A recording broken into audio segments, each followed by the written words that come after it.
to everybody who's helping out to make the third edition possible. I'm introducing in English, but this roundtable is open to any language that the speakers feel comfortable to speak. The same for you guys, if you want to ask any questions or participate in any way, please feel everybody speaks French and English. There's German speakers, Luxembourgish, so feel free. Also, I'd like to take this small opportunity to thank all the associations who are part of this. So Knowledge, Art in Motion, I Love Graffiti, K, Rodonde, what am I missing? The Label. And I think that I'm not missing out those sponsors too, of course. Oeuvre, Ville de Luxembourg, and SNG. So here we have our panel of artists, which is very varied, and I will let them present themselves and most of all introduce Frida, who's going to manage this discussion. Frida!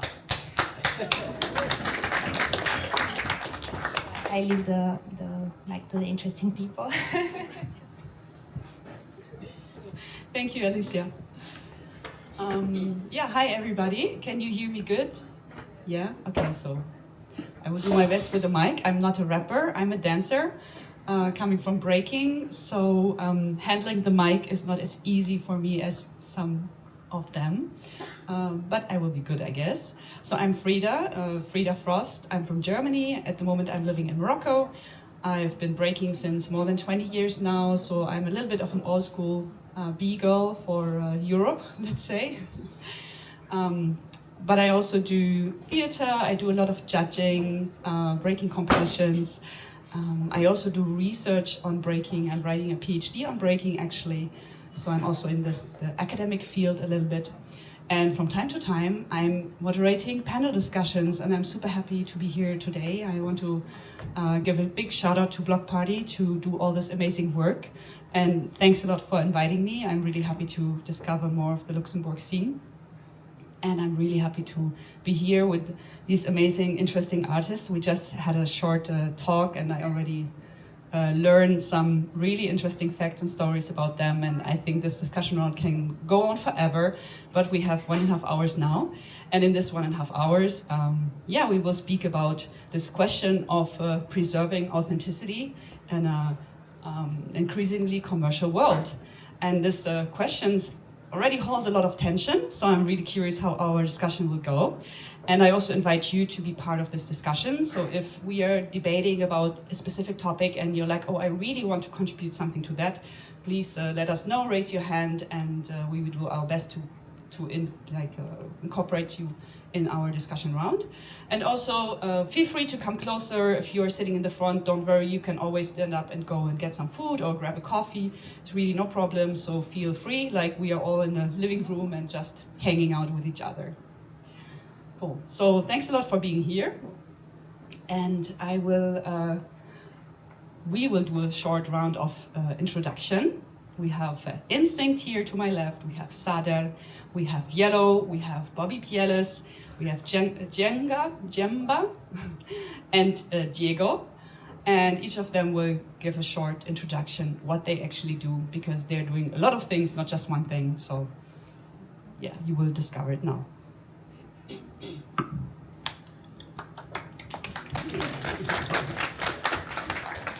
What's up? Oh, c'est bizarre. Wow. Mon nom c'est William, aka Instinct, Rough Killer, danseur, beatmaker, caméraman, DJ. Je sais pas, je fais plein de trucs, multi-artiste. Et voilà, c'est tout pour l'instant. Voilà, au prochain. Bravo!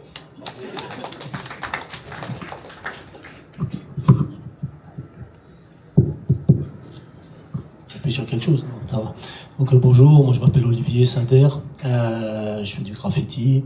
J'ai commencé le graffiti sans background institutionnel dans les années 90. Le graffiti m'a sorti de la précarité parce que j'ai arrêté l'école à 15 ans et donc c'était ma voix qui a permis de m'extirper de toutes les de la condition sociale de laquelle j'étais pendant ce moment-là. Et donc j'ai fait de la décoration, je me suis essayé à l'art, mural, et aujourd'hui j'organise des événements en graffiti. Donc ici d'ailleurs principalement au Battle et puis d'autres événements comme le Mur Luxembourg. Je fais aussi des workshops avec les enfants et j'essaye de véhiculer le meilleur du graffiti à travers tous ces événements. Voilà.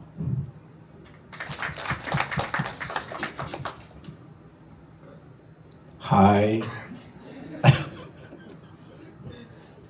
I am Yellow. I come from south of France. You know what I'm saying? On va parler français, t'as vu? Alors, moi je suis du sud-ouest, voilà. J'ai commencé le graffiti dans les années 90, 1995, sérieusement. Et via la culture hip-hop et l'histoire de la Zulu Nation. Donc, j'ai eu la chance d'en faire partie à un moment donné. J'ai été très très actif à ce niveau-là.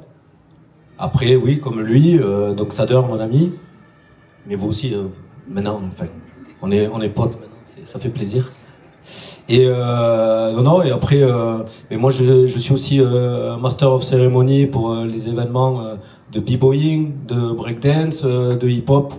Voilà, j'aime bien prendre le micro et dire des bêtises, t'as vu? Salut Leïla, ça va?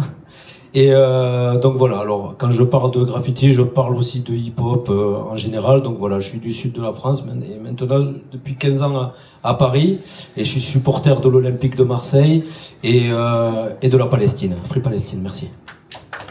Yo. Hello tout le monde, moi c'est Bobby Bieles et je suis DJ en fait.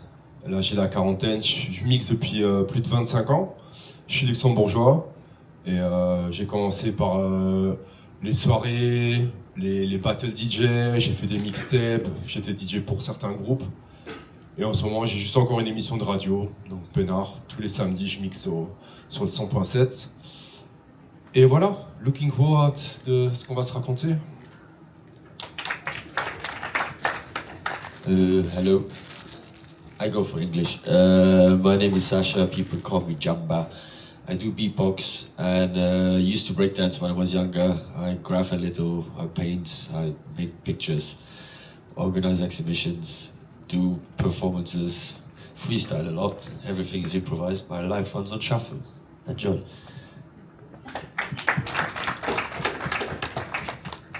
Hi again for the 1, 2, 3, 4, 5, for the 6th time. My name is Diogo. I am a working dancer, choreographer, dance teacher since 2018. That's my full-time job. Also with a production company that I started at the same time for filmmaking, video, photography, just mixing arts in general. And yeah, looking forward to this discussion today. Nice. Thank you all so much. As you can see, we have really diverse profiles here, and I'm really happy to have like dancers, graffiti artists, DJs. Like we are representing actually all the elements of hip hop, and that's quite rare on a panel. Usually, I always have dancers with me or people who work in the theater. So I'm really curious about all these different perspectives we're gonna reflect on today. And to prepare this small discussion round a little bit, I sent each of them a few questions. And we're going to start the discussion round with answering the first question, which was, what means authenticity for you as an artist in your pratique artistique? So I'm really curious to hear the different ideas of what authenticity could mean for them. Very personal. Who wants to start? We can go in the row, but we can also switch it up. Okay, so you're gonna start. You're right next to me. Alors, l'authenticité.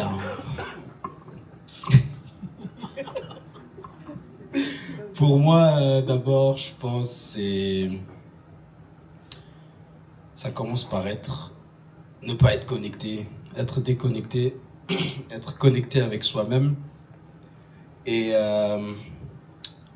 ne pas essayer d'être dans le juste, mais plutôt écouter son côté faux. parce que c'est le côté faux. Enfin, il y a que toi qui est faux de ta façon, et c'est ce côté-là qu'il faut développer, je pense, parce que à travers ça, bah, tu deviens juste par rapport à ce que tu fais, et si que je peux encore dire, ouais. De toute façon, je vais reprendre le micro à un moment donné, donc.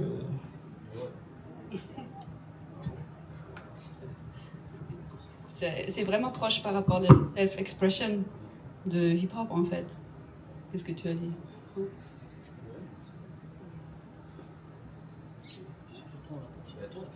Encore une fois, ouais, on fait le tour comme ça, d'accord, ça marche. Alors l'authenticité, bah, du coup, avec le graffiti, c'est un peu compliqué parce que l'authenticité dans le graffiti, elle concerne une pratique légale et une pratique illégale. Donc, nous, on est toujours sur la tangente, quoi.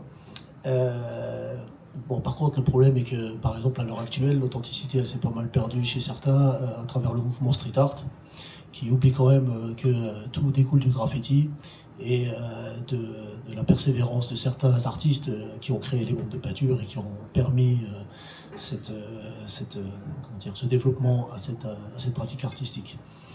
Certains artistes, malheureusement, quelquefois s'éloignent vraiment de la base pour plaire à un certain marché, en fait. Et donc, moi, j'essaie dans ma pratique de ne pas m'en éloigner, de rester proche de ce qui me fait vibrer, c'est-à-dire d'écrire le nom sur les murs. Alors certes, aujourd'hui, je ne fais plus de graffiti spécialement légal. Lapsus. Je fais pas de... Je fais plus de graffiti illégal, de par mes fonctions, de par aussi le fait que je suis quand même père de famille, et que j'essaie de montrer un peu les bonnes choses. Mais bon, je me permets quand même des petits excès. Mais en tout cas, dans tout ce que je fais, j'essaye de rester proche de ce que j'ai dit dans ma présentation, de ce qui m'a permis de m'extraire de ma condition sociale. Donc, vu que le graffiti m'a aidé à sortir de tout ça, aujourd'hui, j'essaye de rendre au graffiti ce qu'il m'a donné. Et donc, c'est pour ça que j'essaye de rester authentique. Et est-ce que quelqu'un qui fait le graffiti, s'il n'a pas commencé avec le graffiti illégal, est-ce qu'il est authentique? Parce que j'ai entendu cette question plusieurs fois. Alors là, c'est compliqué parce que autant on peut respecter une personne pour le style et ce qu'elle sait faire dans une pratique légale, autant il y a quand même des cases à cocher, quoi. Moi, je sais que le respect que j'ai acquis, c'est grâce à toutes les pratiques que j'ai pu exercer et comment j'ai arrivé à exister dans la rue. Sans ça, forcément, je serais sûrement pas respecté de la même façon par la scène. Et du coup, je peux tenir quand même un discours avec quiconque. J'ai pas de souci avec ça. Maintenant, quelqu'un qui vient, qui utilise la bombe, qui pense faire du graffiti sans avoir vibré le graffiti intensément, plutôt dans sa jeunesse, son discours il n'est pas entendable. En tout cas, on peut pas l'écouter de la même façon. Il a le droit de faire l'artiste, mais il faut pas parler de graffiti. Alors, c'est le problème du graffiti, hein, c'est que nous, on est quand même, contrairement à toutes les autres pratiques du hip-hop, on joue avec des règles. Et on a vraiment ces deux facettes qui sont très compliquées à faire. Comment dire. Vas-y, Seb. Peut-être, je vais passer le micro à Yellow. Il va reprendre un peu la suite là.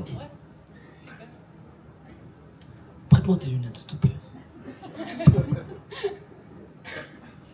Il se prépare. Peut-être il va parler sur quelque chose d'illégal, alors il est caché. Yeah, authenticité. Ah, de ouf. Viens danser. Alors, on parle de l'authenticité, ouais. Du coup, je suis dans la merde. Là, putain. Ouf, j'ai plus besoin de boire. Tiens. Voilà.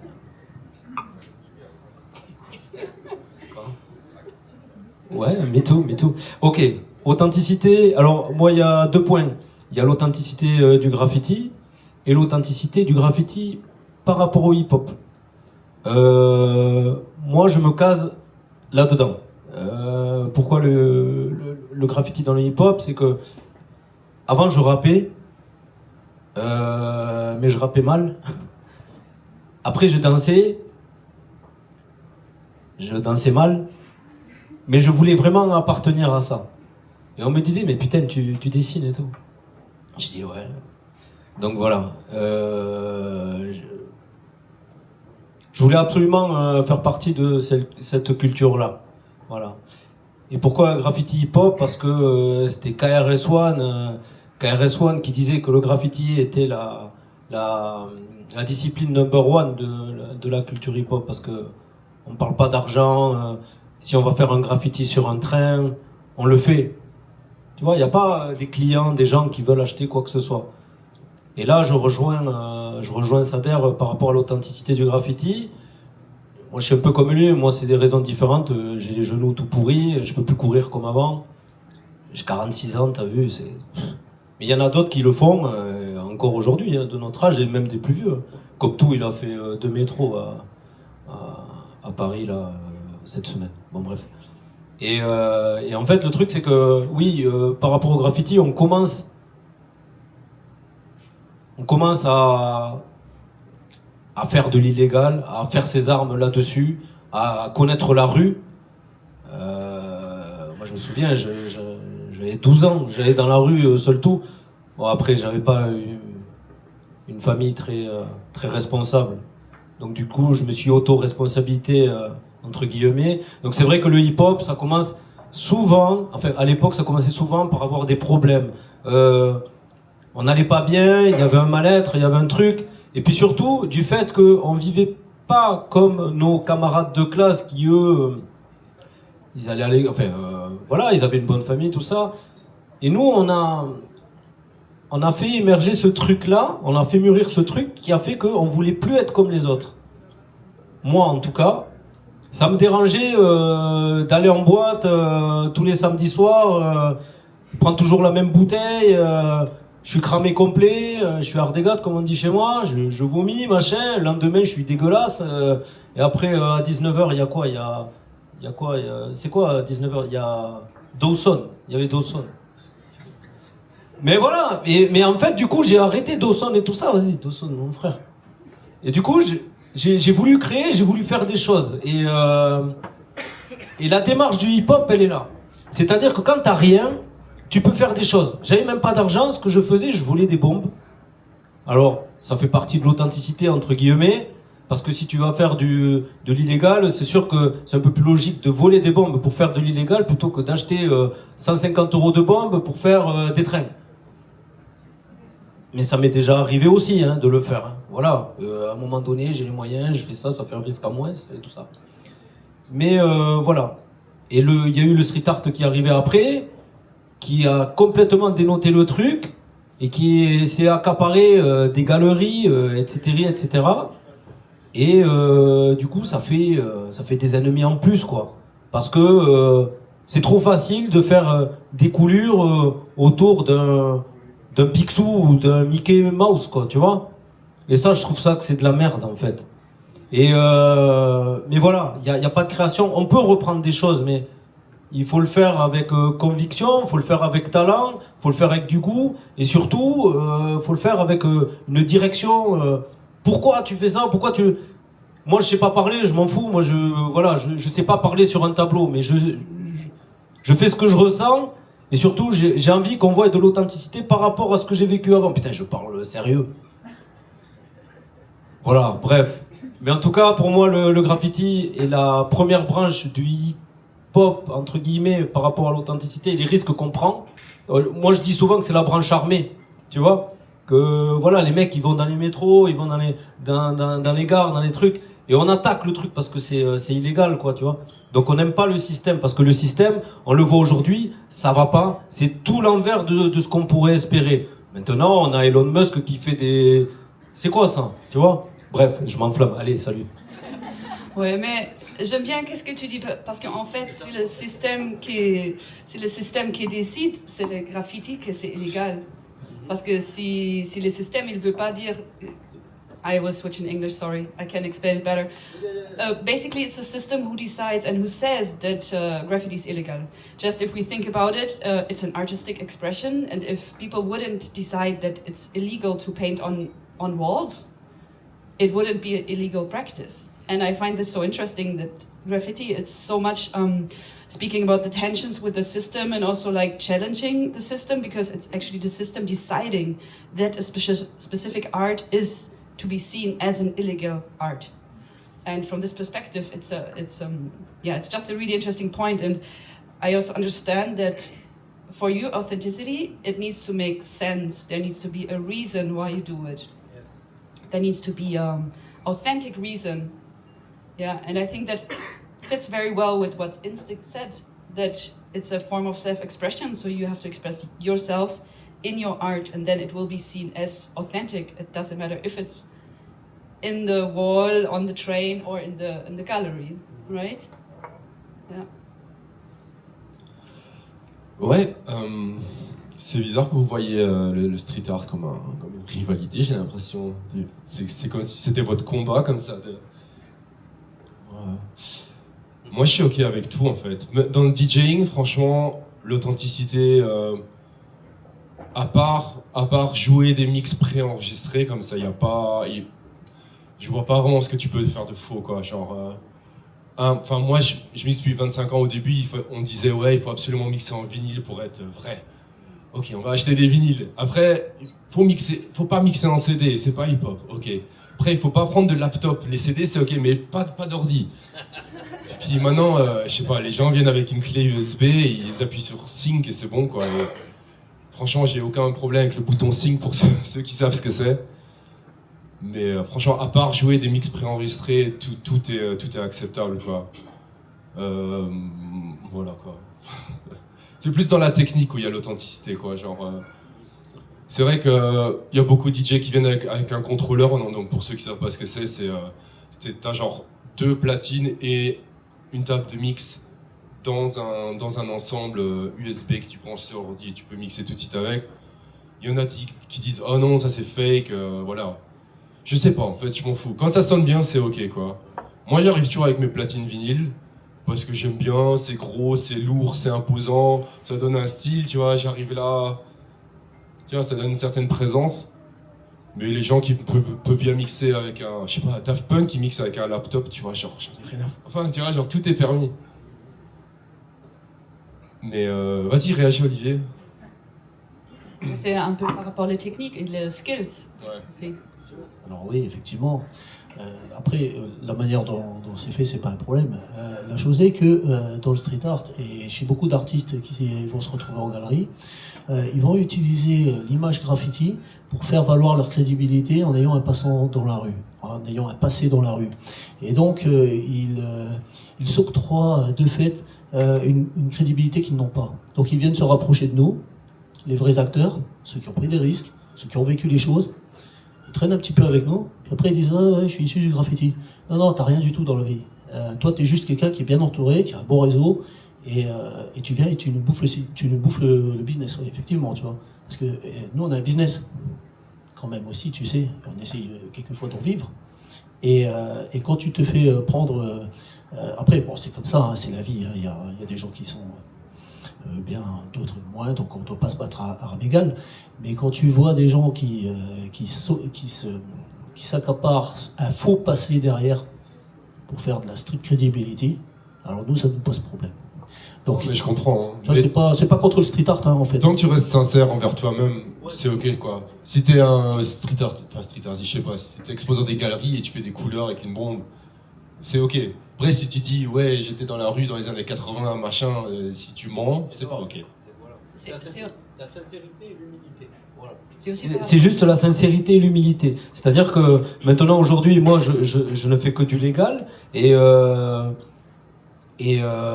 moi, je respecte 1000 fois un mec qui fait un petit graphe sur un train plutôt que mon graphe à moi que j'ai mis 2 jours à le faire. Mais ça c'est ma vision du truc. Hein. Mais après il y en a d'autres, ils ont jamais fait d'illégal ni quoi que ce soit, mais pourtant ils sont acceptables et acceptés parce que ils savent d'où ils viennent, ils sont tu vois ce que je veux dire, ils apportent un style aussi. Parce que le style c'est le message plus ou moins, tu vois, dans la danse, dans tout, c'est pareil. Mais voilà, il faut que le mec, il peut être street artiste et il y en a pour tout le monde, vraiment. Mais il faut pas qu'il y ait un mensonge derrière, voilà, parce qu'on le sent très très vite, quoi. Ça veut dire que c'est aussi de savoir sur la culture et l'histoire. Peut-être, tu pratiques? Ouais, tout à fait. Et il y en a qui... En fait, c'est chiant, mais c'est de l'opportunisme, tu vois. C'est de l'opportunisme. Ils vont être hip-hop quand il faudra être hip-hop. Il faudra être pop parce qu'il faudra être pop. Il faudra être Jean-Michel Basquiat parce que... Voilà. Ou sinon, il est anti-Jean-Michel Basquiat. Bla, bla, bla, bla. Ils sont perdus, ces gens. Et voilà, on va continuer avec Djamba pour voir l'idée diverse. Ouais. Yeah, what's authentic? I don't know. To me, if it's fun, if it's cool, if it's style. Like to me, it's not about style. That's why I like all these things. That's why I wanted to break dance. I wanted to graph. I wanted to DJ. I wanted to do everything. I did beatbox because it's the cheapest one. You only need your mouth.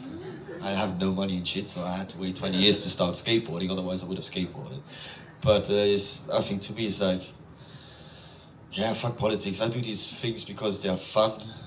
Because it's fun doing, it's fun making it with other people. I wouldn't see myself as like what's being considered like the battle beatbox world or stuff like that. I think it's absolutely awesome.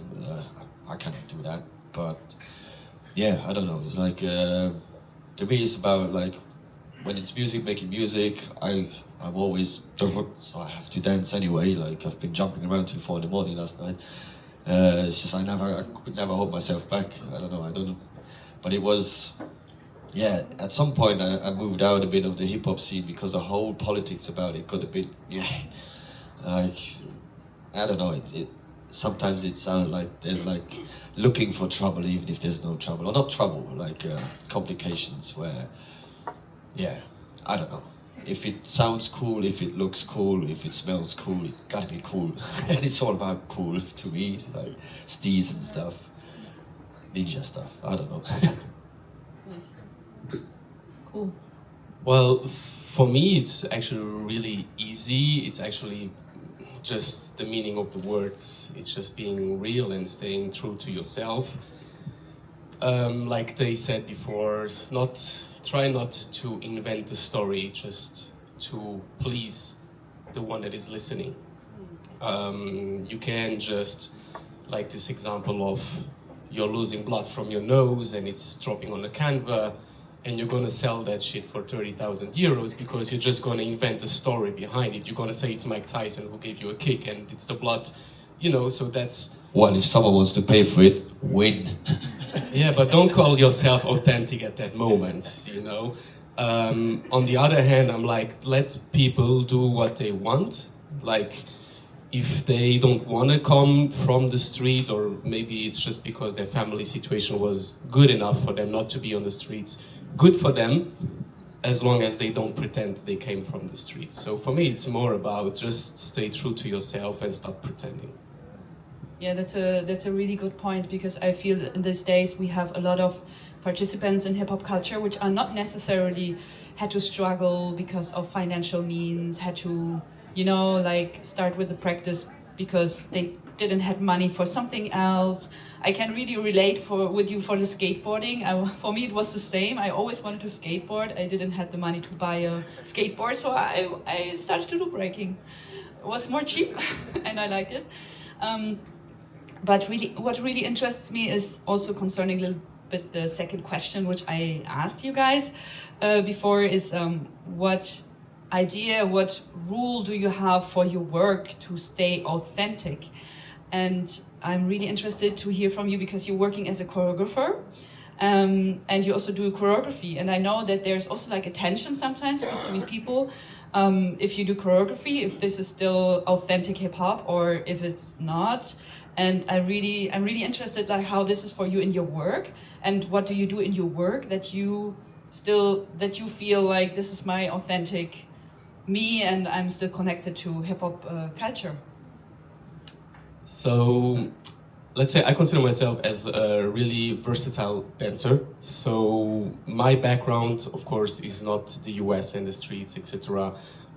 Yes, we all kind of 15, 16 years back, we all dancing in the street. There was a Hamelius here in Luxembourg when it still existed.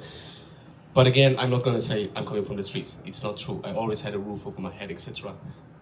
This is not making it impossible for me to work as a choreographer in theaters or stuff like that. And where I keep my authenticity is that, of course, there's always the fight between the choreographer and the artistic director. That's where most of the fight happens. And that's only the line where I am like, well, I'm gonna discuss my point of view with the artistic director. I'm not gonna, if the artistic director goes in a direction where I am completely against, that's my job to go like, no, I'm not doing that. And others would be like, well, just for the sake of the job, I'm going into that direction. So for me, my rule is really, no, I'm staying true to myself, true to my values. And if something or a project or whatever goes completely against these, I'd rather not take that project and move on from it. And this staying true to yourself, is it regarding the music or the clothing or specific like steps that you keep in your choreography? Like what makes it, what you say, this is my limit and I want to really keep these things inside? More values, let's put it like that. I mean, so I'm living out of this, so I need to be versatile, and versatility means, okay, sometimes we're gonna be dancing more commercially on stage. Maybe we won't be doing 4/8 of head spins on stage, but we will do 4/8 of pas de bourrée. That's just the reality of it. I just think as long as the values are right, let's say they want to discriminate something, that's a no-go for me. Or if, for me, I joined the Free Palestine, for example, and not to drop names or anything, but if I know there's like a production behind that is supporting wars or whatever, that's the values where I'm like, no, I know you're working with a production that's helping war getting started, etc. So this is more the stuff that I pay attention. On the other hand, I've had, luckily, the freedom to really, most of the jobs, choreograph really what I like and work on things that I love and represent myself. I've never really had the situation where we went into completely different directions. And yeah, for me, the main reason is as long as the values are right, if we are on the same mentality, that's for me the most important part. That's really, yeah. You clap for that because I find it really interesting, because this also speaks to the idea of community and how we treat each other. And I feel in hip hop we have very strong values. If they are implemented, they're malheureusement not always implemented, but we really looking for like how you say, equality inside the scene, being judged on your skills and not who you are, and we treat people in a good way. Also having this idea of each one teach one, helping each other out, and not putting each other on a higher level than the other one. This kind of equality mentality. I find it really interesting that this is also a way of preserving authenticity. And I would like to ask Instinct, because we were just talking that you also do videos, and how you would preserve some kind of authenticity in your video work. Donc c'est un projet qui s'appelle One Shot. Tout se passe en one shot. Je débarque, je filme un artiste, il se foire, c'est pas mon problème, il se démerde avec ça. Soit t'en sors pas. Et l'idée, c'est de préserver justement ce côté authentique et de pas essayer de faire le beau devant la caméra ou dire il faut répéter parce que je me suis foiré ou quoi que ce soit. C'est plus montrer comme tu es et juste que les gens aussi puissent voir un autre aspect, enfin le vrai aspect de toi-même et non ce qu'il essaie de montrer sur les réseaux en général. Par exemple, aussi un truc qui casse les couilles, c'est dans la danse. Aujourd'hui, les danseurs, ils sont à chier. Genre, la plupart des... Enfin, on va dire, allez, 90% des danseurs sont pas authentiques. Ils cherchent juste à... Moi, je parle de la danse hip-hop battle façon. Ils cherchent juste à... les views, tout ça. Donc, c'est beaucoup des moves que tout le monde sait faire. Et on voit beaucoup trop de... Comment dire c'est un peu je sais faire le même move mais je le fais mieux que toi. Et c'est plus un travail profond où tu es avec toi-même et tu te déconnectes, parce qu'après on est tellement tous connectés sur les réseaux et on est comme des éponges, tous les infos on voit, on prend, on dit ah ça c'est bien, moi aussi je veux faire comme ça. Et aussi un gros problème de... Les gens... ils ont plus leur repère par rapport aux fondations. Donc les gars, ils sont là, ils font, mais ils ont pas de fondation. Et ils disent qu'ils sont hip-hop. Ils savent rien, théoriquement que dalle. Et en vrai, plus je fais des battles, plus je me fais chier. Parce que bah, tout le monde fait la même chose, tout le monde commence de la même façon, tout le monde finit de la même façon. Et en soi, du premier coup d'œil, on sait qui est chaud ou pas. Juste par sa prestance, comment il rentre sur la scène, s'il a la tête baissée, s'il est comme ça, s'il est énervé, s'il est pas. Maintenant, tu fais un battle, les gens ils se font des câlins. C'est relou de ouf. Et ils sont là juste pour faire et ils oublient pourquoi on fait ça. Enfin, moi, si je vais en battle, c'est pour en découdre. Genre, je viens pas pour parler. Je suis là pour castagner le truc et ouais, c'est relou. C'est trop relou. Après, avec l'authenticité, ouais, c'est... Je crois pour être authentique aussi, il faut aussi chercher dans sa racine, d'où tu viens, ta culture, chercher aussi plus loin. Genre par exemple, moi j'ai ma base principale, c'est le hip-hop debout. Et je tourne un peu autour. Je vais voir la house, je vais voir le crumb, je vais voir le light fit. Je vais voir de la salsa, de la rumba. Et c'est des trucs, des techniques différentes, des façons différentes de faire. Et puis c'est des trucs que je peux intégrer dans mon hip-hop pour qu'il soit complet. Et à travers ça, je peux créer une authenticité et pas juste faire comme tout le monde. Ou... Enfin, ouais, quoi. Ouais. Ouais, j'aime bien qu'est-ce que tu dis parce que moi, j'observe la même chose dans le monde du break.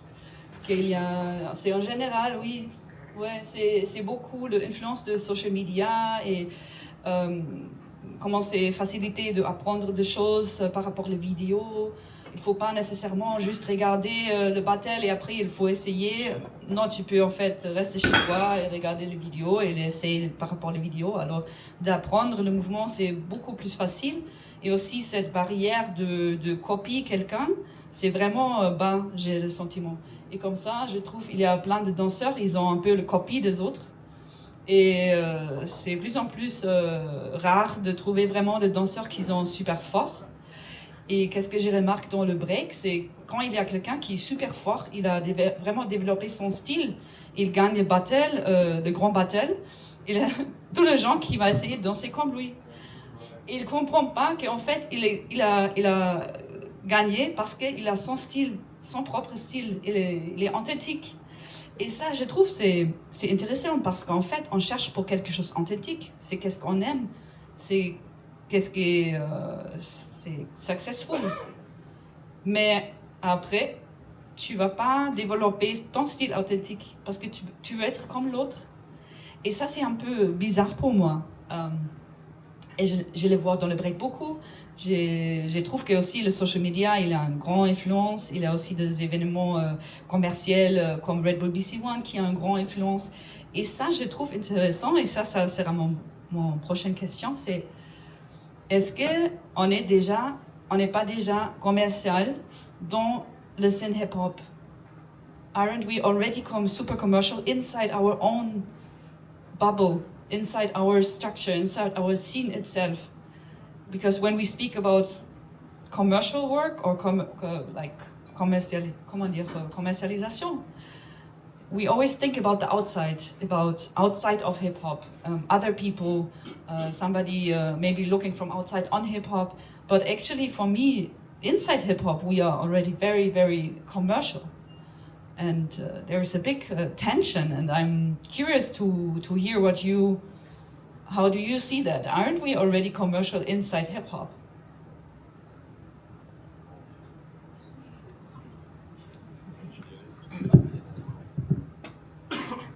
Yes. Donc moi je vois, pour mon expérience perso, il y a vraiment une scission au moment où j'ai essayé d'en vivre à 100% et maintenant où j'en vis plus. Donc quand j'essayais vraiment de faire des sets pour gagner ma vie, c'était chaud. Et là, il n'y avait plus beaucoup d'authenticité qui restait, quoi. Quand t'as genre les patrons de bar qui te font ouais, tu peux pas jouer un truc plus house, qui fait bouger les gens, machin. C'était difficile.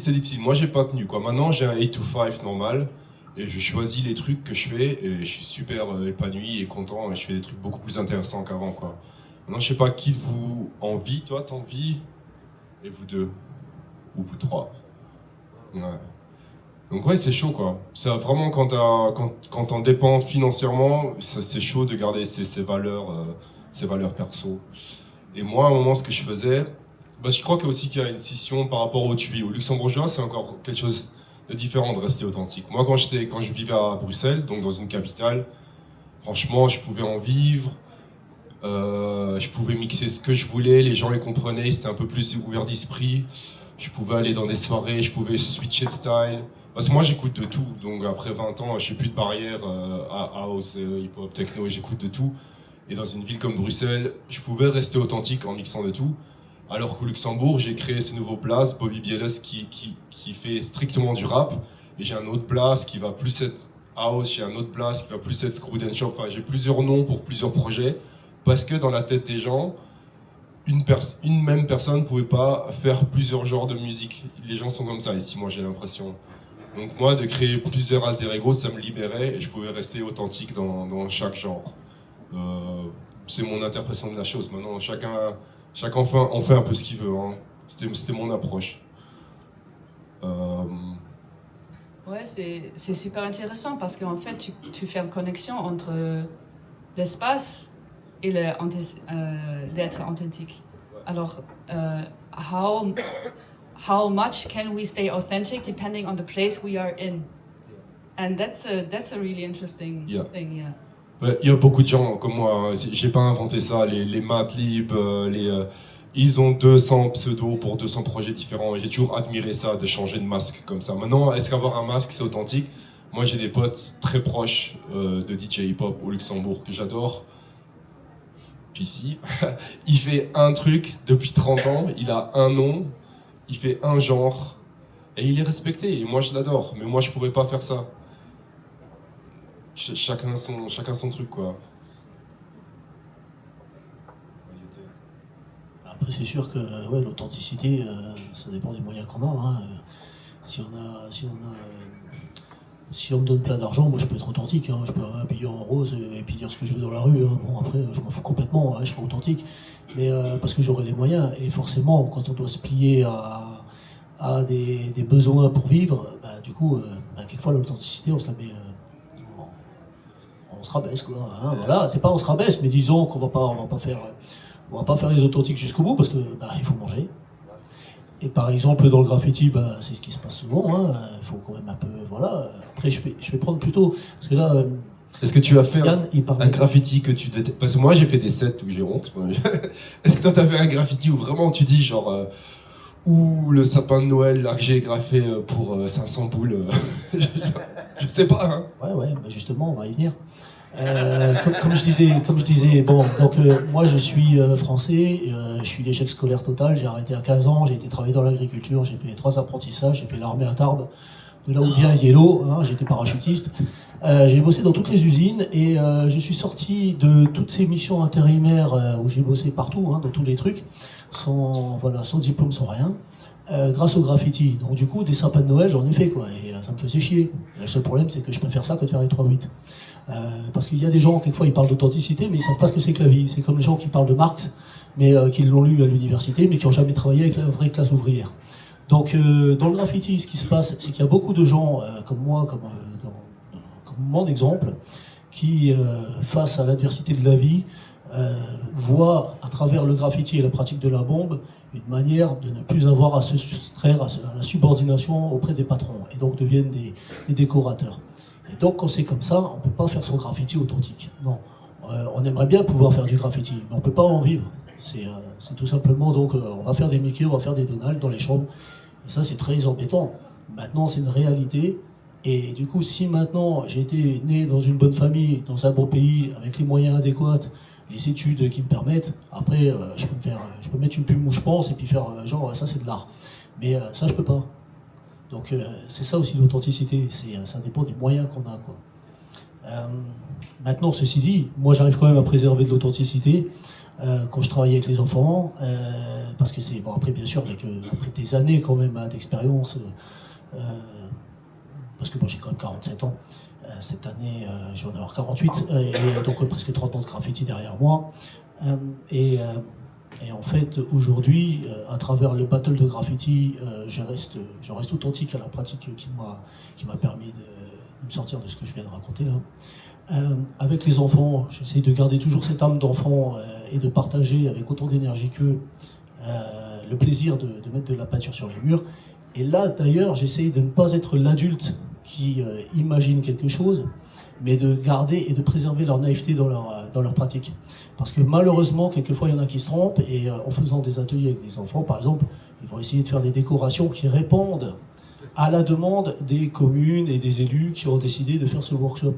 Et du coup, au lieu d'avoir quelque chose de naïf et d'enfantin qui est authentique, alors on va se retrouver avec une décoration faite par un artiste, où les enfants, ils ont juste fait un peu de coloriage. Et là, c'est quand même problématique. Donc moi, j'essaye de garder toujours cet esprit-là un peu foufou. Et d'ailleurs, là, ici, on est dans le monde du hip-hop. Moi, je tiens quand même à le dire, à la base, je suis punk. Je suis plus punk, je suis plus techno, je suis plus reggae. Et bien sûr, forcément, je suis aussi rap. Et du coup, aussi, passer de la musique de toutes les sortes et montrer que voilà, tout est... voilà, faut profiter de tout. Mais surtout, faut pas oublier son âme d'enfant derrière. Et donc, moi, j'essaye de... Mon authenticité à moi, c'est ça, en fait. Je suis avec les gosses, je suis content. La dernière fois, je suis en voyage avec mes enfants. Une voiture sur le bas-côté de la route. Bon, ben, elle a déjà commencé à désosser. J'arrête mes enfants. Je dis, bon, désolé, les filles, je fais un flop sur la voiture, quoi. Bon. Ah, papa, oui. Bon, ben, voilà. Et du coup, elle kiffe. Et elle voit que papa, ben, c'est encore un enfant, quoi. Et ça, c'est mon authenticité, quoi. C'est tout est cool.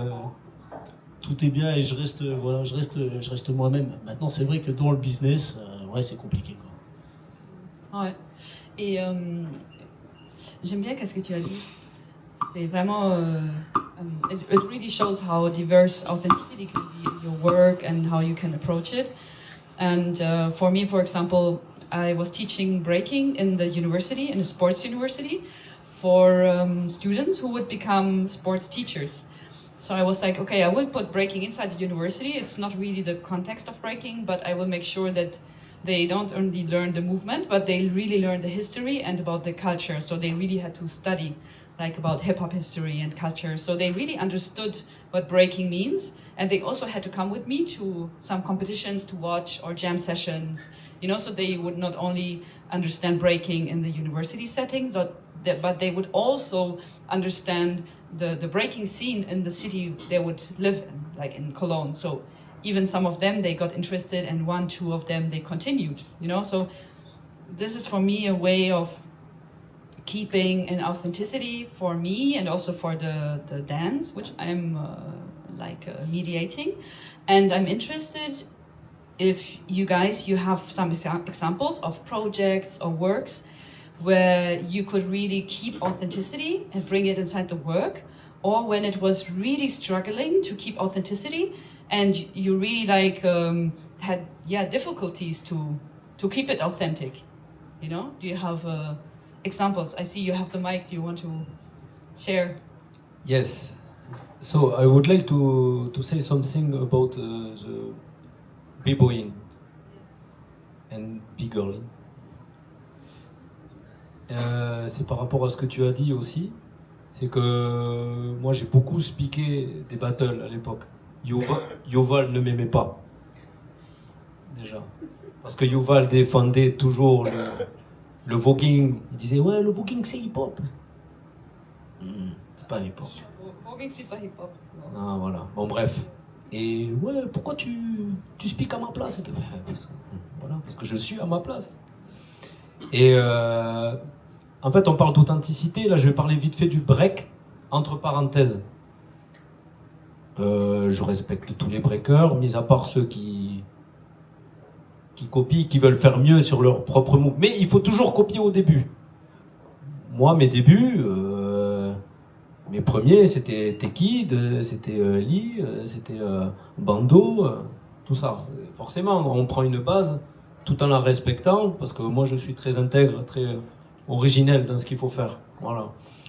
Mais dans le breakdance, ça me pose un problème. Pourquoi ? Parce qu'il y a beaucoup d'événements Red Bull. Et Red Bull, ça vient d'où ? Ah, ça on le dit pas. Voilà. Red Bull, ça a financé la politique du représentant d'extrême droite en Autriche. Par exemple, hein, je dis ça, je dis rien. Donc à un moment donné, il faut se poser la question, c'est compliqué. Peut-être vous connaissez Phil Fourmi de Bruxelles. Phil Fourmi, tu vois pas qui c'est ? Phil Fourmi, c'est celui qui a amené les Battle of the Year dans le Benelux, la Zulu Nation en Europe, Benibi. Voilà. Et j'en ai parlé avec lui. Mais il n'y a que Red Bull qui est capable de donner autant d'argent. Mais donc vous êtes des danseurs d'extrême droite, ou je sais pas, c'est bizarre. Non mais voilà, et ça il faut en parler. Niveau Does it go all the breaker. way to Nike? Pardon ? Does it go all the way to Nike? Qu'est-ce que ça veut dire ? Nike. Nike, c'est pas des ça non plus. Donc, où est-ce qu'on fait la limite? Si laisser travailler des enfants, c'est ok. Donner de l'argent à des fachos, c'est plus ok. Bon, c'est où compliqué. C'est très compliqué. Moi aussi, je suis pas un fan du bad business. Mais aussi des grandes corporations, je suis pas un méga fan, mais je déteste que Nike soit dans le skate parce que ça a cassé tellement de trucs, ça a cassé tellement de marques, mais sans eux, il n'y aurait pas la SLS. Sans Red Bull, il n'y aurait pas tous ces contests qui sont absolument fous. Sans Red Bull, il y aurait quoi? La Battle of the Year? Et c'est toujours cette balance entre ok, pour qui tu travailles pas, c'est vraiment difficile parce que moi j'ai essayé de boycotter Nike jusqu'au moment où ça marchait plus, tu vois, parce que Vans c'est la même merde. Donc c'est où faire les limites, c'est très très difficile. Et si on dit je vais pas breaker sur des événements de Red Bull, ça devient, ça devient difficile parce que les autres sera des événements de Nike et c'est le même trip à la fin. Tout à fait. C'est toujours difficile. Moi je dis que il y a toujours une politique bizarre, surtout souvent bad politics behind the stuff. But I don't know, if you're with good people and you do good stuff and you enjoy what you're doing, and I don't know, you don't do it to fuck someone over or it's very tricky. Sure. I was a lot like that before, and it really restricted me too much at some point because you have to run around naked and make your own food. Otherwise, you will support some fucked up shit, and you cannot go past that. It's just how fucking capitalism works. Exactement. Vous avez compris. Sorry for the swearing. It's still early. Après, voilà, il y a ce sujet-là qui était quand même important à évoquer. Ensuite, il y a un terme de b-boying. Donc moi, j'ai speaké des battles pendant plus de 10 ans. Voilà. J'en ai même fait un à Metz. J'ai fait le Battle of the Year à Metz et tout. À l'Arsenal, là. Ouais, j'étais là-bas. Bon, bref, et mais en fait, j'avais remarqué un truc, j'ai voulu arrêter. Pourquoi ? Parce que toi, tu parles de 90%, ça fait beaucoup quand même. T'abuses, hein ? Bon, moi j'aurais dit 80, 89. J'aurais dit 89. Et non, mais que c'est des gens, pour beaucoup, ce sont des coquilles vides. Mais je t'assure. Pourquoi? Parce qu'en France, on n'a pas la même culture qu'aux États-Unis. Par exemple, aux États-Unis, tu grandis hip-hop, t'es dans la culture hip-hop. Nous, quand tu grandis en France, tu grandis avec Johnny Hallyday. Voilà. Et tu peux pas comprendre, t'es obligé de savoir vraiment, de te documenter très tôt, etc., pour avoir ces valeurs-là. Et en fait, beaucoup là-dedans, dans les 89%, il y en a 50% au moins qui ont commencé en faisant de la gym. Mais après, pourquoi pas? Il en faut pour tout le monde, c'est comme le street art et le graffiti, etc. Il n'y a pas de souci. Mais après, on parle d'humilité, on parle de, tu vois, et de vérité. Tu vois, il faut juste pas mentir aux gens. Si tu dis simplement, voilà, j'ai commencé à faire de la gym, de la GRS, de machin et tout ça, moi je vois aucun souci. Mais ne parle pas de rue, parce que t'as juste fait un cercle à la plage pendant l'été, avec les copains, t'as gagné 50 €, t'as acheté une bouteille de tequila après, et tu as chopé des meufs. Mais voilà, et dans les battles, beaucoup font ça pour le paraître. Ils font ça pour le follower, ils font ça pour les meufs. Bah, je suis un peu jaloux, parce que moi, j'arrivais pas à danser, mais il faut vraiment savoir ça. Pourquoi? Parce que voilà, les battles aujourd'hui, c'est pour gagner de l'argent, pour gagner un chèque. Voilà. Mais s'il n'y avait pas ces battles-là, est-ce qu'ils auraient continué à danser? C'est ça aussi, tu vois. Est-ce qu'il y a s'il n'y a pas la part du gain, est-ce que tu continueras à danser? Je sais pas. Tu vois, je sais pas. Parce que avant tout, c'est la passion, c'est l'amour. Voilà. En fait, voilà. On parle de passion et d'amour. Après le reste, on s'en fout. La passion et l'amour, c'est hip-hop, en fait. Et voilà. Et après, tu peux écouter du rap, du reggae, du machin. Dans toutes les musiques, il y a du bien partout. J'écoute aussi de la... C'est pas parce que je suis hip-hop que j'écoute que du rap, tu vois. J'ai commencé à écouter de l'électro-funk, de Dr. Dre à l'époque, de Zapp & Roger, etc. Et après, Rocksteady Crew, tu vois. Ils se sont inspirés de tout. Du tango, de la salsa, de machin, de trucs. Et c'est ce qui fait que... Après, il y a eu les samples, et on était intéressé par les samples. D'où venait le sample de trucs? Ça venait du jazz, ça venait du blues, du rock, du machin. Il y a toujours du truc bien, mais il y a beaucoup de merde. Voilà. C'est hip-hop, on évite la merde, en fait, un peu. Enfin, on essaye. Après, j'ai des morceaux de merde aussi, hein, dans mes MP3. Mais ça, je le dis pas. Hein. Voilà. Ouais, le zouk, ouais, j'aime bien le zouk. Voilà. C'est pas de la merde, le zouk. J'ai une question, du coup. Mais aussi avant, du coup, par rapport au battle, par exemple, aujourd'hui, les gens, ils dansent pour gagner. Et c'est beaucoup solo. Donc, il n'y a pas un mouvement, il n'y a pas un crew, il n'y a pas quelque chose. Et avant, ça se battle, mais c'était pour défendre. Donc, avant, quand tu venais, tu venais défendre ton village, ou ton crew, ou...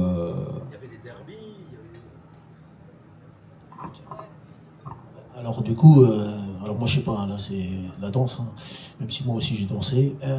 Mais par exemple dans le graffiti, ce que j'explique toujours d'ailleurs à travers les workshops, c'est que contrairement aux autres mouvements artistiques, déjà il n'y a pas besoin d'être spécialement artiste pour arriver à s'exprimer, à prendre du plaisir. Parce que à partir du moment où on a été à l'école, on sait écrire et donc on peut prendre du plaisir à écrire son nom et le mettre en couleur. Et surtout, une part vraiment importante du graffiti, contrairement aux autres formes artistiques, c'est que, ben voilà, moi je me retrouve dans une ville, je vais voir un shop, j'attends devant, je rencontre des artistes et hop, on va peindre un mur à plusieurs. Et donc l'idée du crew, c'est, même si c'est pas l'idée du crew, c'est l'idée du partage en fait. Et par exemple dans le graffiti, autant il y a des tensions entre artistes, parce que voilà, comme on en discutait tout à l'heure, il y a ceux qui font ci, il y a ceux qui font ça, bon les mecs qui font que du train, voilà c'est les puristes, bon l'autre il fait que du street pumping, et l'autre il fait que de l'autoroute, bon. Et l'autre il fait que de la couleur, alors lui bon. Et il y a le street artiste, désolé. Et en fait, ben voilà, on se retrouve à plusieurs, à peindre des murs ensemble, et juste ça pour le plaisir quoi. Et ça, c'est l'idée du partage. Et ça, au niveau de l'authenticité, le graffiti, c'est un truc qu'on garde. Moi, je vois plus trop de breakers. À l'époque, dans les années 90, je me rappelle même quand j'allais à l'armée, je passais par Paris, je voyais les gaziers, ils étaient wild, ils dansaient. À Metz, ça dansait aussi au Saint-Jacques et tout. Et bon, ici, ça dansait à Milius. Mais maintenant, il n'y a plus ça. Par contre, je sais pas comment ça se passe. Mais nous, dans le graffiti, on garde ça. on garde ça. Les gars, on se fait un mur à plusieurs. Moi j'ai voyagé partout. Le graffiti m'a permis de voyager d'ailleurs. Il m'a permis d'apprendre l'anglais aussi. Et partout où j'ai été, j'ai trouvé un shop, j'ai trouvé un graffeur qui m'a présenté des gens et avec qui on a été peindre. Et j'ai peint comme ça avec des gens, la old school de Berlin, j'ai peint avec des gens en Roumanie, j'ai peint avec des gens au Maroc, j'ai peint avec des gens partout, quoi. Et ça, c'est vraiment le truc le plus authentique de cette culture. Et tout à l'heure, on parlait un petit peu vite fait de street art. Dans street art, ils n'ont pas ça. Tout ce qu'ils font, c'est des festivals où ils sont invités, c'est la teuf. Mais ils ne font pas ça spécialement ensemble de la même manière que nous. On fout de la pâture, on fout de notre force, on se salit les mains et on y prend plaisir. Et quand c'est pas sur les murs, bah ouais, c'est sur les trains, désolé, ça dérange certains, mais c'est toujours un bon moment de partage pour tous. Ouais, mais nous, on est des dinosaures en voie d'extinction, je crois. Enfin, les jeunes, ils font plus ça, et c'est pas grave, hein. Enfin...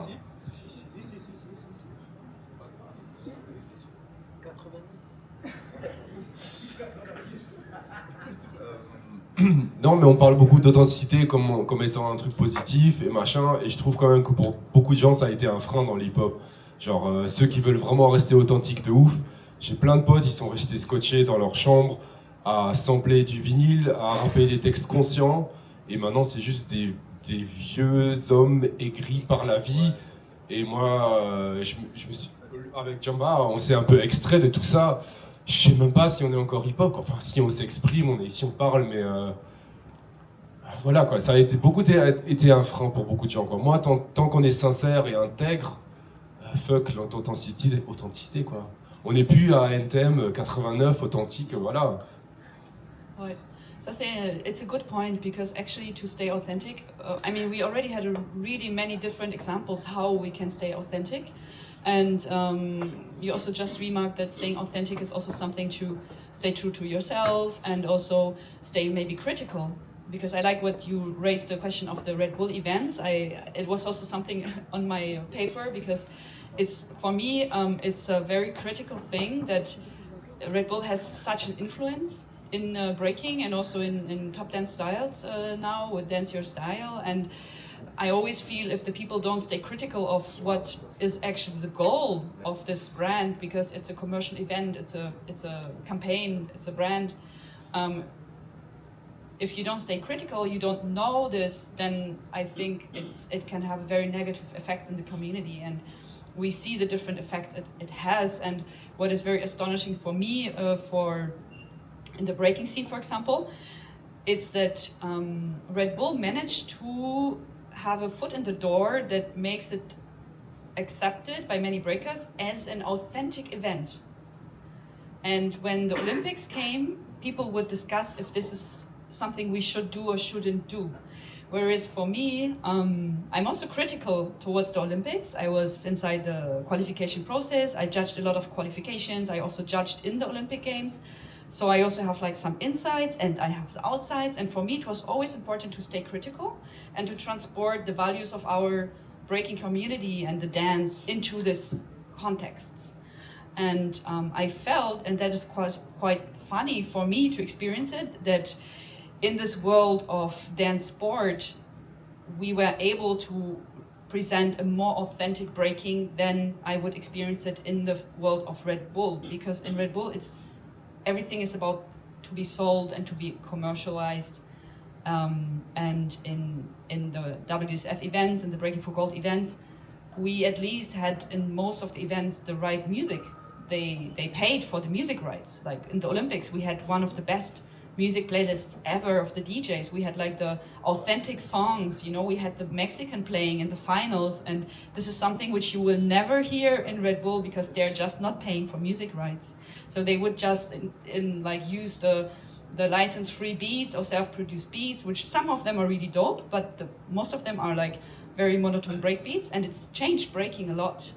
And for me, it's so important to see like each context has a different value. It can give you something because Red Bull opened a lot of doors for many dancers, offered a lot of like possibilities to live from breaking. Without Red Bull, we wouldn't be on the level we are today. We wouldn't have these amazing dancers, they wouldn't be able to live from their art. But at the same time, it's also, for me, it's something to see very critical. So maybe to stay authentic is also that, like to stay critical. Even if you go inside these places, know that you go inside these places and what maybe you can help, you can do to stay authentic, how you can maybe make an impact, raise your voice, maybe even change some things, you know. So I really like that you raised this question. What do you think about breakdancing in Olympic Games yourself? What do you think about it? Yeah, it's a very it also has a lot of tensions, like our topic today. For me, it has the same tension because it's also between it's somehow it's a commercial political event, the Olympics. It's a white Western structural organization which is based on white dominance. Also, we have to say that. So it's a structure where actually hip hop is really disrupting the structure. It's really like with breaking going inside. Breaking as an African American, African diasporic dance form is going inside a place of, let's say, white structures, you know. So it's a very tricky question because we can really criticize it for that. We can really say like breaking had really to adapt, and we had to create this judging system, and we had to navigate in these places where maybe the benefits, the profit, the financial profit wouldn't go to the community, but rather to the WDSF, the World Dance Sport Federation.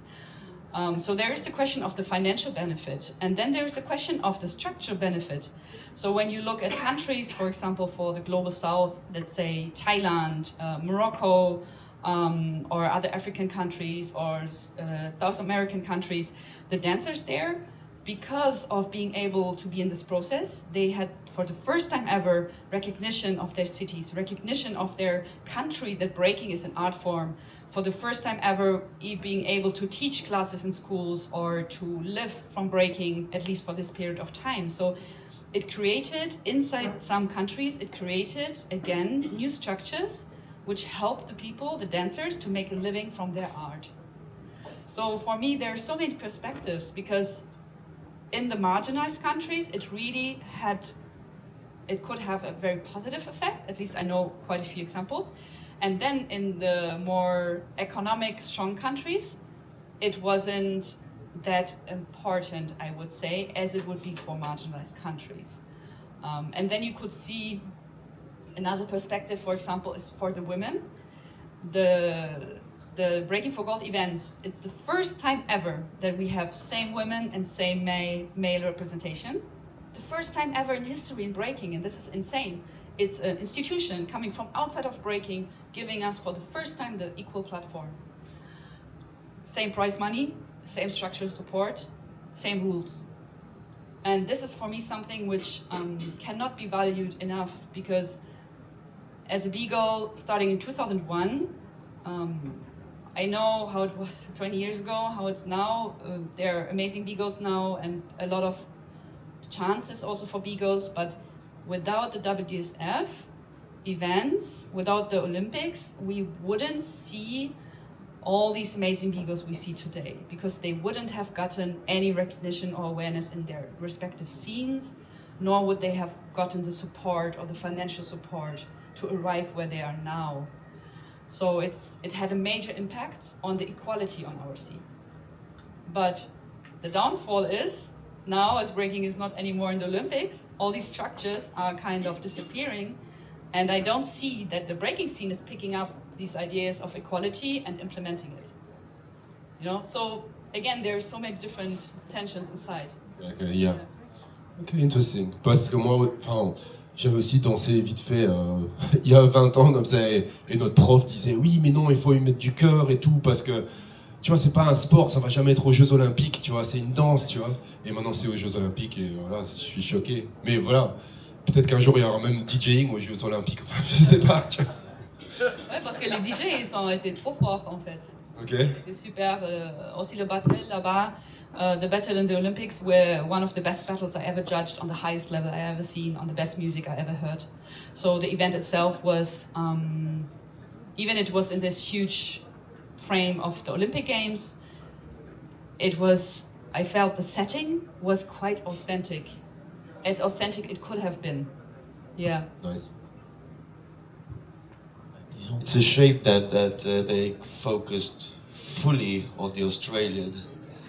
Like to me, that's what breakdance Olympics was, and I like breakdancing. I used to breakdance for I don't know 6-7 years, and that was the only thing I saw, and that's what got turned into a scandal where you could maybe even go off again and think like, yeah, maybe that was done on purpose. But how could she get in the end anyway? Like, how could a person like that get past qualifications? So that's where it was just strange. I would have loved to see the other stuff, but in the end, we just saw the guy who got second with the gun, and then the lady who fucked up breakdance for the Olympics.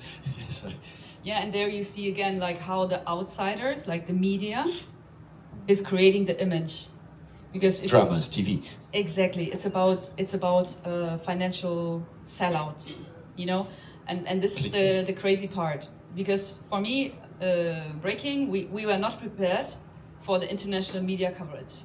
Yeah, it was a shame. It's like skateboarding was the same in the first year of Olympics.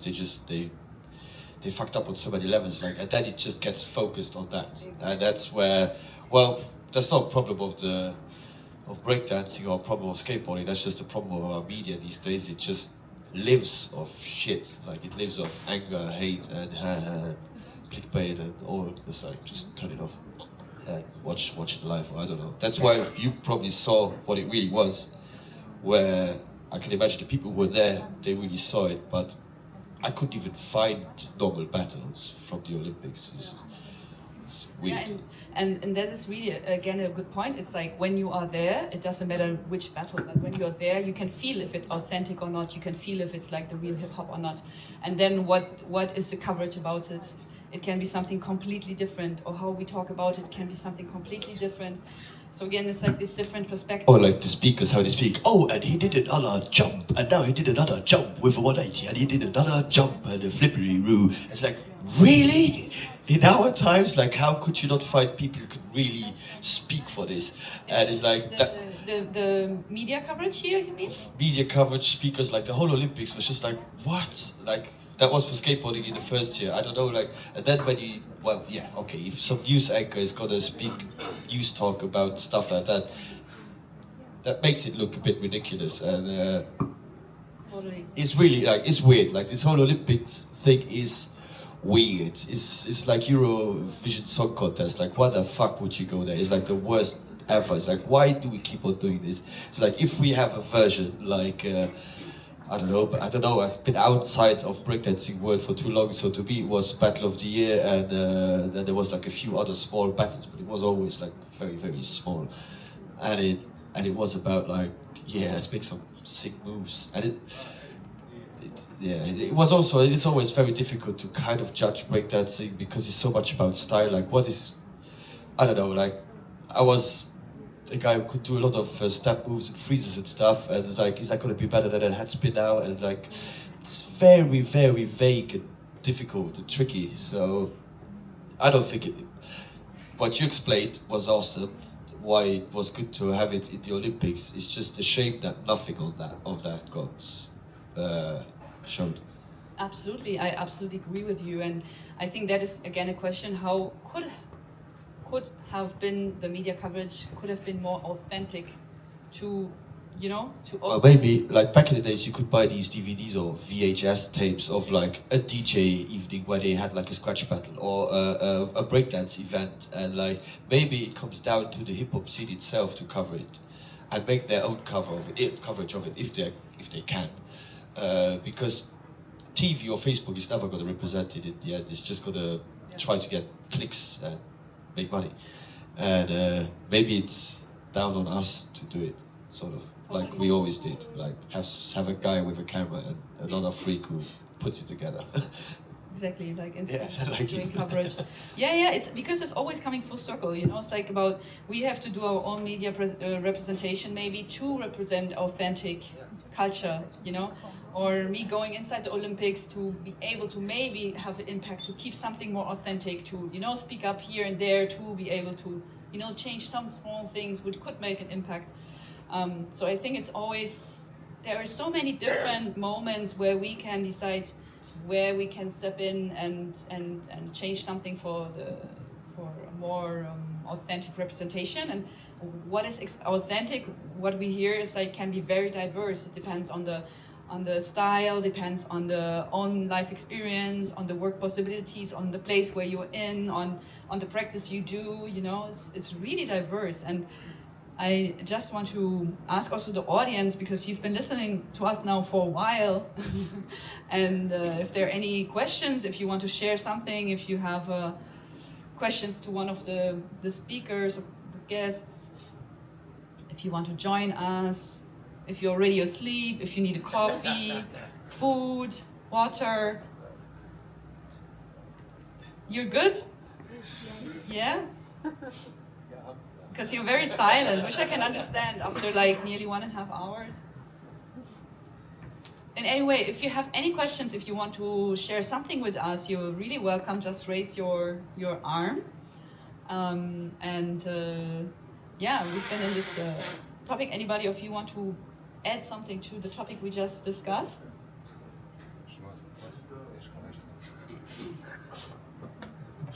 Don't force it too much. Ne forcez pas l'authenticité, genre.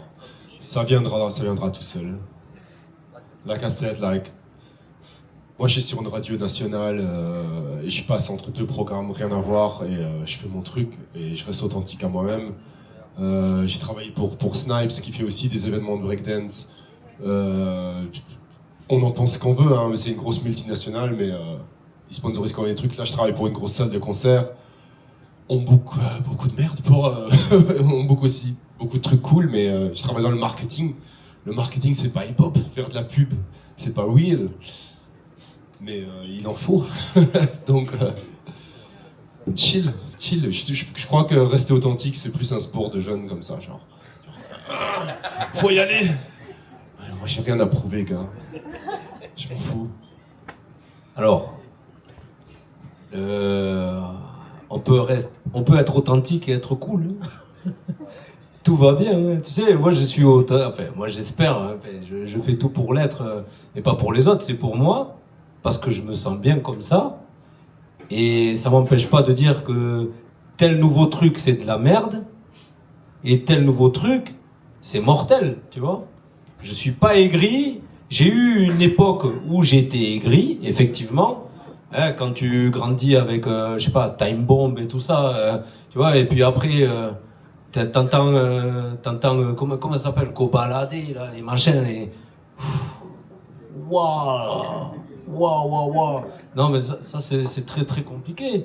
Mais après, il faut juste être objectif, mais je t'assure que tout se passe bien. Et puis moi, je dis que je suis authentique, mais aussi j'ai un boulot. Hein. Je bosse aussi pour des marques, parce que je fais de la customisation. J'ai eu de la chance de voyager par rapport à tout ça, mais ça s'appelle des expériences. J'ai déjà fait des chambres, la Reine des Neiges, j'ai fait, tu vois, et c'est pas hip-hop, mais en tout cas, ce qu'il y a de bien, c'est que la gamine qui a ça, elle est super contente, et puis moi aussi, parce que j'ai le billet, t'as vu ? Et parce qu'ils veulent aussi un savoir-faire, c'est que quelque part, si on nous appelle, c'est parce qu'on a un savoir-faire. Ça nous met quand même pas sur un piédestal, mais ça montre on fournit un travail de qualité. Comme toi, quand on t'appelle pour machin, naninana. Mais voilà. Être objectif par rapport à ce qui se passe. Il y a des moments hip-hop aussi, tu vois, le Super Bowl. Moi, j'y connais rien au Super Bowl, mais j'ai vu Kendrick Lamar. J'ai vu Kendrick Lamar qui a défoncé l'autre con. Et ça déchire, quoi. Tu vois, j'ai fait bouh! Encore, il y a des moments comme ça qui m'émerveillent, quoi, tu vois. Voilà. Je sais pas, il y a plein d'autres trucs, des trucs de double dutch, de crump aussi, que le crump je connaissais même pas, mais je vois des trucs, ça m'a arraché les cheveux, j'en ai plus, regarde. Et tu vois, et c'est cool, quoi, tu vois. Donc voilà, il faut qu'il y ait de la nouveauté, il faut pas qu'il y ait que du boom bap, il faut pas qu'il y ait tout ça. Moi, je m'appelle Yellow Boom Bap Graffiti sur Instagram. Pourquoi ? Parce que voilà, je veux dire que moi je suis hip-hop, c'est les 90s, moi j'ai grandi avec ça, voilà. Mais parce que ça c'est mon truc. Mais rien ne m'empêche de peindre avec un gars qui peint au pinceau à côté de moi parce qu'il kiffe. Et puis on partage et puis on verra le résultat, tu vois. Donc voilà, je voulais juste te dire, être authentique, c'est pas être aussi... C'est bon. Allez, C'est bizarre. important ce que tu as dit parce que justement, ça prouve qu'en fait, tu as besoin de suivre aussi l'évolution des choses, quoi. Justement, c'est pas parce qu'on a vécu hip-hop dans les années 90 qu'il y a que ça que c'est le vrai hip-hop, quoi. Donc les années 2000, ils ont eu leur génération de hip-hop, les 2010, etc., etc. Et je trouve ça juste un peu dommage. À chaque fois, je ressens ça beaucoup dans la culture hip-hop de dire je suis authentique, mais pourquoi il y a toujours un mais dedans? C'est pas parce qu'on a un boulot dans une banque qu'on n'est pas hip-hop ou qu'on ne peut pas être autant. On peut kiffer, on a la passion de l'hip-hop. Et c'est pas parce qu'on a un boulot 8h, 5h que du coup ça te rend moins authentique. Et je trouve que ça, c'est une pression que il y a dans cette culture hip-hop, c'est comme un réflexe de dire oui, en fait, je fais du rap ou en fait, je danse, mais. Alors que je dis, mais enlever ce mais du vocabulaire. Tu peux être agent immobilier, architecte, ingénieur, comme faire un BC1 ou peut-être participer dans un crew au Battle of the Year, ça va pas te enlever ton authenticité. Moi, je trouve qu'il y a beaucoup ce truc de oui, mais, et c'est dommage. T'as tout à fait raison. Juste un truc, et après je te passe le mic. Ce qu'il y a d'important aussi, c'est la transmission. C'est que si t'es aigri et que tu restes au fin fond de ta chambre et que tu dis c'est de la merde, T'as failli tomber, toi, gros. Laisse tomber.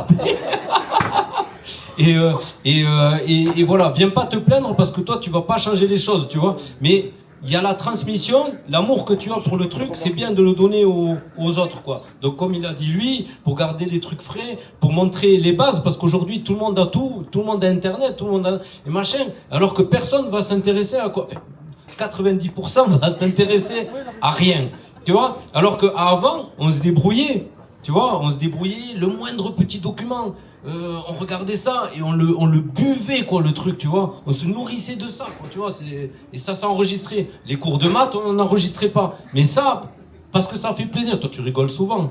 Mais c'est vrai que, voilà, c'est un truc c'est l'amour. Et si tu veux changer, si tu te plains, va pas te plaindre parce que tu fais rien. Va vers les gens et essaie de leur montrer pourquoi t'aimes ça, quoi, voilà. Ouais, d'accord, c'est vrai, c'est clair. Par contre, tu vois, justement, tu dis oui, il n'y a pas de problème à travailler dans la finance ou être architecte, c'est clair. Mais si tu veux devenir architecte ou travailler dans la finance, il faut que tu montres un CV.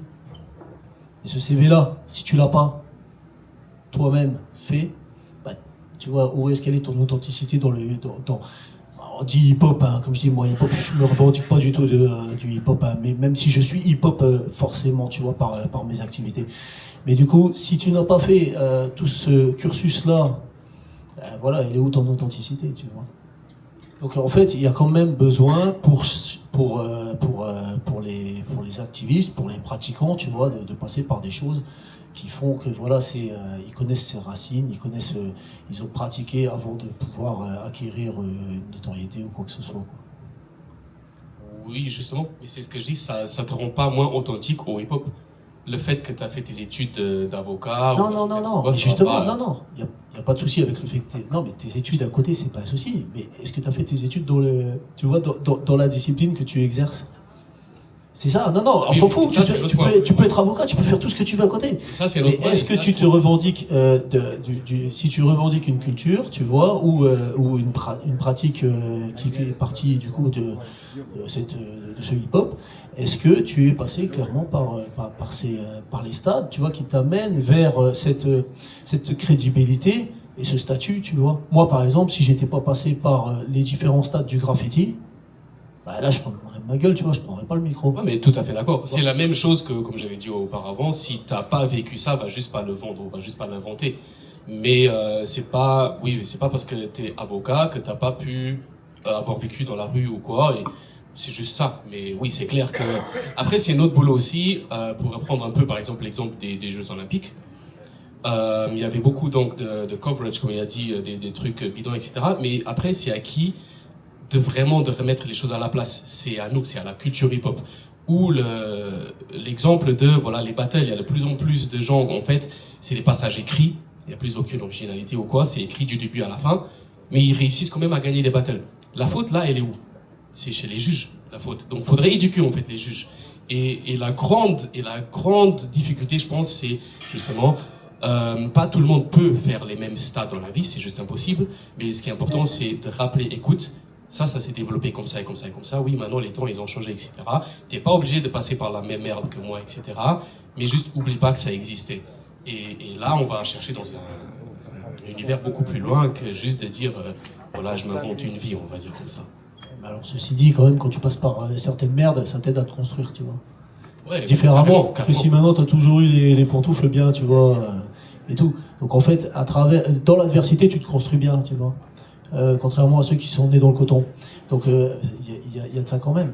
Maintenant, alors moi je sais pas, les battles, ça fait longtemps que j'y vais plus, hein, les battles de danse et tout ça, j'en ai pas regardé, j'ai pas spécialement le temps. Par contre, tu vois, Yellow lui anime le battle que moi j'ai créé, le Graffiti Can Fail, et avant Back to the Books. Et là-dedans, justement, on essaye de conserver cette authenticité, tu vois. Et là, ça permet à des gens de voir ce qu'est le graffiti et comment il peut évoluer à partir des premiers rounds, qui sont de 7 minutes en noir et blanc, jusqu'à la finale qui est en 45-50 minutes. À chaque fois ça varie, ça dépend de comment Yellow il parle et il bouffe le ton pendant tout le temps du battle. Mais en tout cas, ce qui est intéressant là-dedans, c'est de voir justement les artistes, parce que on parlait d'Instagram et des réseaux sociaux et tout, et c'est vrai que souvent on voit des beaux graffitis sur les réseaux sociaux, c'est joli, ouais, youpi, ouais, il y a plein de couleurs, ça tue, et bon, les mecs ils ont passé 2 jours sur leur pièce. Et en fait, quand tu viens lors de ce battle, hein, le Graffiti Can Fail qui se passe ici au Rotonde, et quand tu vois des gars qui commencent à s'exercer pendant 7 minutes à faire un tracé direct, là il faut de l'authenticité. Là, il faut que les mecs qui viennent et qui se mettent pendant ces 7 minutes-là, ils aient travaillé dans la rue.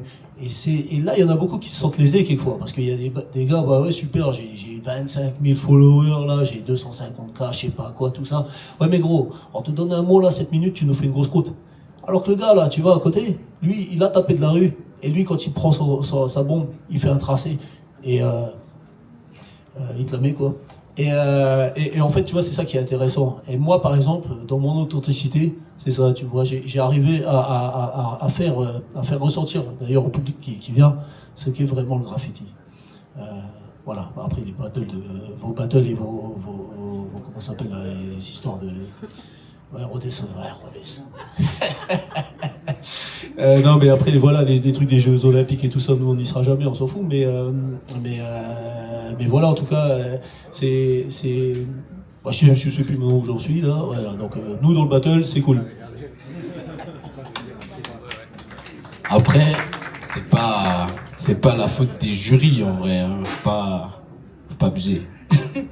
Je pense que ça vient déjà de plus loin, hein, parce que déjà, nous, quand on fait un cypher de base, quand on cercle, si t'es nul, tu rentres pas. C'est simple. Bon, aujourd'hui, non. Ça a juste, je sais pas qui a dit, mais ça a grave changé. Maintenant, tu peux être nul et on te laisse au milieu d'un cypher. Et ça dérange personne. Mais c'est ce que je dis justement. Et pourquoi ça dérange personne? Bah, moi, par exemple, si... moi, dans mon cas, par exemple, je prends Weko. Si on cypher, il y a un gars, il cypher pas bien, on le dégage. Il y a aucun moyen, il reste. Et on est minoritaire. Ça, c'est encore comme ça dans le crump. Dans le crump, ça a jamais changé. C'est toujours pareil. C'est pour ça qu'il y a autant de bons croppers. Parce que déjà, tu rentres pas dans un cypher si t'as pas tes bases. Ils te regardent de travers, ils disent mais casse-toi, gros. Va sur le côté, entraîne-toi. Quand tu seras me poser un stump correctement, tu rentres. Sinon, t'as rien à faire ici. Donc ça, c'est des trucs qui se sont perdus avec le temps. Les gens, ils deviennent trop doux et puis tout est acceptable et à la fin, il y a que de la merde.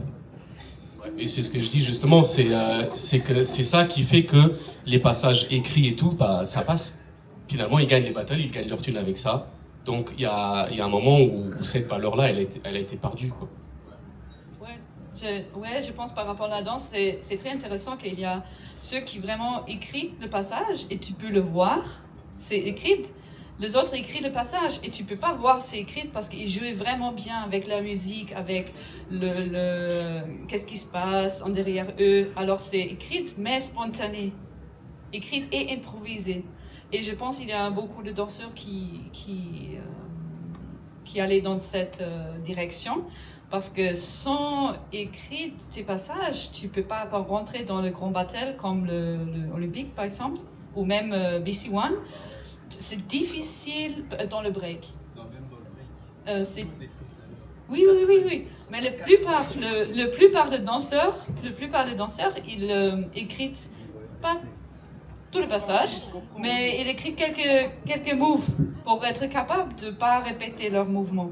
Mais je pense si ça reste toujours connecté avec l'improvisation, la musique, la spontanéité, le call and response, ça reste fresh, ça marche. Et là, on peut voir les différences. C'est quand c'est fresh et quand c'est juste écrit, tu vois. Et il y a toujours le danseur freestyle, mais par exemple, dans le break, c'est rare, c'est très rare. Même dans le haut niveau, c'est très rare qu'il y a des danseurs qui font que le freestyle, parce que c'est super dur. Mais ça, tu vois, dans le cypher, il y a plein de freestyle. Et ça, c'est le truc aussi intéressant que dans le cypher, on peut toujours trouver l'authentique aussi. Mais il y a aussi les gens qui viennent dans le cypher avec le passage écrit et ça marche pas du tout. Tu vois? Et là, tu vois aussi, comme on a dit avant, l'espace. C'est aussi l'espace qui peut dire c'est quoi authentique ici et qu'est-ce qui n'est pas authentique. Ça, c'est aussi intéressant. Ouais. Et on a juste quelques minutes, alors je vais passer le mic à toi pour les derniers mots. Ouais. Instinct, ouais. Bah, par exemple, moi, mon blast de danseur, c'est instinct. Et quand je danse, jamais, au grand jamais, je pense à ce que je fais avant. Genre, ça marche pas. Ça sort. Tout dépend du son. Si le son, il me dit de faire comme ça, ben, je le fais comme ça. Je vais pas... Et j'arrive à taper des gros battles, hein. Des gros battles de ouf. Et je passe et je tabasse des gens. Et rien à voir, genre moi c'est freestyle. Si j'ai un gars en face de moi et freestyle pas, déjà je me vénère. Je lui fais ça. Et je dis mais casse-toi, t'es nul. Souvent dans le b-boying, tu vois, comme moi je speakais tous les week-ends, je speakais des battles, il y avait souvent les mêmes qui revenaient, et bien ils refaisaient toujours les mêmes passages. Et je savais qu'il allait faire ça, il allait faire ça, il allait faire ci. Je me dis putain mais... Et c'est pas frais du tout quoi, tu vois, voilà. Après c'est un boulot, là ce qu'il a fait c'est un boulot, mais ça tourne en rond du coup. Tu vois. Ok, c'est ouf alors... Merci franchement pour le débat, parce que si j'ai bien compris ce qu'on vient de remarquer, c'est que dans l'impro, c'est là qu'il y a l'authenticité, parce que vous parliez un graffeur qui te donne 7 minutes, s'il déchire, ben il déchire. Moi j'ai dit au début, les mix préenregistrés ça va pas, il faut mixer en live. Toi tu dis qu'il faut pas scripter ses danses. Franchement, ouais ça a quelque chose quoi. Bah, pour moi tout le plaisir du truc c'est de pas l'écrire. Enfin, quand tu viens et que t'arrives juste à poser. Après, si t'as fait un bon truc ou pas, on s'en fout. À la fin, t'as fait, si tu t'es pété la gueule, mais au moins tu l'as fait authentiquement, genre. T'as pas écrit un truc et puis t'es pas content parce que tu l'as pas bien écrit. T'es juste venu, t'as fait ce que t'avais à faire, puis c'est bon. Yeah, I think that's what hip hop is a lot about. Is that freestyle thing, impro. I've tried them all. I freestyle beatbox, freestyle breakdance, freestyle scratch, freestyle rap now even, and I never wrote the text, and it's probably very bad from the lyrics, but I fucking love it. I'm still gonna do it. It's like I go jam every fucking Thursday, and I play drums. The other day I played bass. I never had a bass in my hand. It's just like there's this idea of freestyle, go, impro, and it's like if that's what I think. Like all the well, you have to practice to get to the point where you can freestyle. Get your bag of tricks and tools and whatever, and then go. And then if it's graph, if it's DJ, if it's rap, if it's beatbox, if you have to do something on the spot that you cannot prepare and you can deliver, wow, then you've done the work before and you can tell. And all the, I don't give a fuck about the rest. I don't care who's behind it. I don't care if it's a human or a dog. I don't give a fuck. I just look at the creation. It's like, if I listen to music, I never know what they look like. I don't know if it's one person or 15. I don't care. If I like the song, I like the song. And I really, really don't care what life they had, how they grew up, or where they grew up, or like human of planet Earth and all the rest. And if I like the creation, great. If I like the piece, great. If I don't need an explanation, if I like it, I like it. And I think That's like for me where what my thing about authenticity is like I could care less about anything around the creation that I consume, pretty much. Ouais. C'est un skill qui est tellement bon, tu peux faire plein de choses. Bah, par exemple, pour moi, le freestyle, c'est vraiment, c'est tout. Si tu sais pas freestyler, remets-toi en question. Parce que tout passe par le freestyle. Genre, si tu... Mais juste le mot freestyle. Genre, tu viens, tu poses ce que tu as envie de poser, il n'y a pas de règle. À quel moment, genre, c'est pas satisfaisant. Et juste un truc, hein. Tu sais, dans les radios, il y a des mecs qui disent ouais, je vais faire un petit freestyle, ok. Ouais, Fils de pute.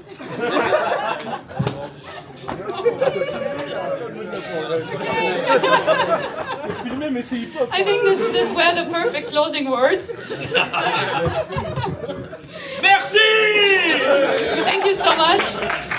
I think improvisation freestyle is such an important keyword for authenticity. Thank you for being here. Thank you for all the discussion and words. I think we really spoke about a lot of different ideas of authenticity in a lot of different places and situations and contexts, and yeah, about ourselves and the work and the practice we do. So yeah. Thank you so much. If you have any questions, don't hesitate to reach out to them after. Take a coffee, grab some food if there's something left. I don't know. And yeah, I hope it was interesting for you to maybe get some new ideas and share it with your peers. Stay authentic. Thank you. And thank you guys for your exchange. Thank you very much.